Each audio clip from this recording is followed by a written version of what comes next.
Goeiemôre, goeienaand en welkom by Straatwys.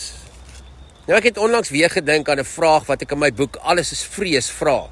En dit is, wat maak jou bang en waarvan weerhou daardie vrees jou? Ons leef in 'n wêreld waar ons geleer het om vrees so vinnig as moontlik stil te maak. Bid dit weg, hardloop weg, ignoreer dit, dink positief, bly besig. Maar wat as vrees nie altyd jou vyand is nie? Wat as vrees soms 'n boodskapper is, 'n rigtingwyser is? Moderne sielkunde wys dat vrees eintlik 'n beskermingsmeganisme is. Jou brein probeer jou veilig hou, maar die probleem is dat jou brein nie kan onderskei tussen 'n leeu daar in die bos en dinge soos die moontlikheid van mislukking of verwerping of onsekerheid of verandering nie. Daarom voel dit soms veiliger om klein te bly en weg te hardloop as om te groei. En tog is daar 'n interessante patroon in die Bybel, want God roep byna nooit mense wat gereed voel nie. Abraham was bang om alles agter te laat wat bekend is. En Moses het gepleit, Here, stuur iemand anders want ek kan nie praat nie. Josef moes deur verwerping en slawerny en gevangenskap werk voordat hy sy doel kon bereik. Dawid het teen Goliat gestaan, maar ons vergeet dikwels dat moed nie die afwesigheid van vrees is nie. Moed is om te beweeg terwyl jou knieë nog bewe.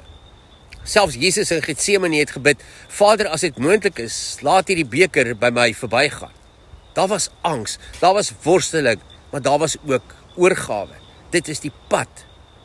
Miskien is die vraag nie, hoe raak ek ontslaaf van my vrees nie? Miskien is die vraag, wat probeer hierdie vrees my leer en waarheen wil dit my lei? Die antieke wysheid van die taal sê, die hindernis is die weg. Wat as dit wat jy vermy presies die pad is wat jy moet stap?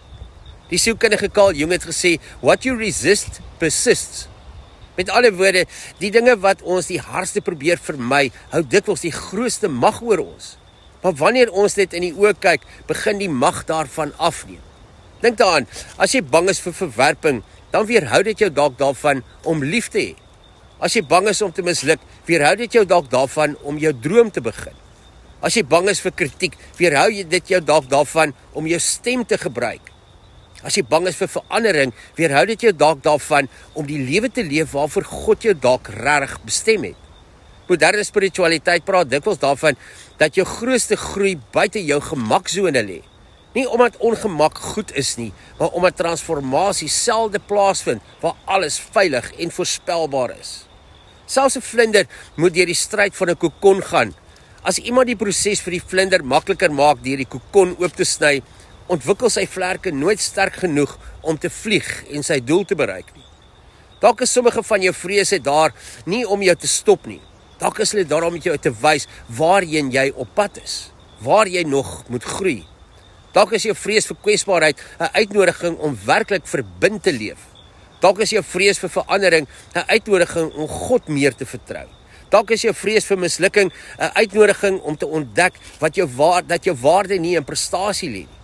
Jesaja 41 vers 10 sê, moenie bang wees nie, want ek is by jou. Kyk nie angstig rond nie, want ek is jou God. Ek versterk jou, ook help ek jou. Let op, God sê nie daar dat daar niks sal wees om voor bang te wees nie. Hy beloof sy teenwoordigheid te midde van die vrees. Want die doel is nie om nooit bang te wees nie. Die doel is om te leer dat jou vrees nie die finale sê het nie. Vrees word kragteloos wanneer jy ophou om daarvoor weg te hardloop en begin om nuuskierig dit te ondersoek. Wanneer jy jouself afvra, wat probeer hierdie vrees my teen beskerm en wat probeer dit my leer? Waarvan weerhou hierdie vrees my? Wie kan ek word as ek hierdie vrees met God se hulp in die oë kyk? Want aan die ander kant van baie van ons vrese lê nie noodwendig gemak nie, maar dikwels lê daar vryheid, daar lê groei, daar lê betekenis, daar lê die lewe wat jy nog altyd wou leef. So miskien is die vraag vandag nie, waarvoor is ek bang nie? Miskien is die belangriker vraag, wat kos hierdie vrees my? Want die pad na moed is nie die afwesigheid van vrees nie, dis die besluit dat daar iets belangriker is as jou vrees. En dalk is die dinge wat jou die bangste maak, die plekke waar God jou uitnooi om die mens te word wat jy nog altyd bedoel was om te wees. Ek hoop jou dag is lekker en tot ons weer saam stap. Mooi loop.